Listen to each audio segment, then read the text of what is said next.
আসসালামু আলাইকুম guys, welcome to my back YouTube channel অপলা বিনোদন পেজ থেকে নিয়ে আসছি একটি নিউ ভিডিও। আজকে বাজারে গিয়েছিলাম বাজার করতে, তো এখানে অনেক সবজি আনছি, মাছ আনছি, একটা মুরগি আনছি, বেগুন 80 টাকা কেজি, শাক 20 টাকা আটি। আরে আল্লাহ, কি যে দাম!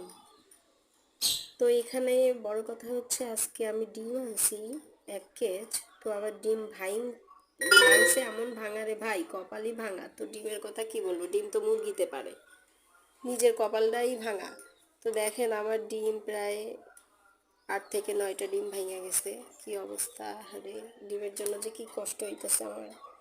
আমার 15 দিনের ডিম ভেঙে গেছে। হ্যাঁ, আহারে!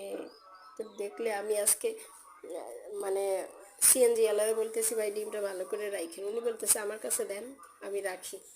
উনি রাখতে যাইয়াই ভেঙে ফেলছে। তো আসলে লোকটা মুরব্বী মানুষ, আর অনেক অনুতপ্তও হয়েছে। কি বলবো, মুরব্বী মানুষকে আর কি, রমজানের দিন আর কি বলবো। আমার হাতেও তো ভাঙে ভাই, আমি যখনই ডিম আনি তখনই ভাঙে। তো ওনাকে আসলে আর কিছুই বললাম না। উনি আসলে খুবই অনুতপ্ত হয়েছে, খুবই খারাপ লাগছে। আমার বলতেছে, মা তোমার ডিমটা আমি আসলে ইচ্ছা করে ভাঙি নাই, হাত থেকে হঠাৎ করে ছুটে গেছে।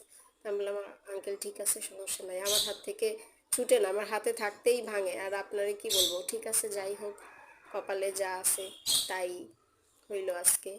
তো এখানে আজকে গুড়া মাছ আনছি, ওগুলো কুটে ধুয়ে বসিয়ে দিলাম। আমি আজকে গুড়া মাছ টমেটো দিয়ে আলু দিয়ে চচ্চড়ি করব, এখানে শাক ভাজি করব, আর হচ্ছে একটা মাছ আছে, ওই মাছটা ভুনা করব আজকের জন্য।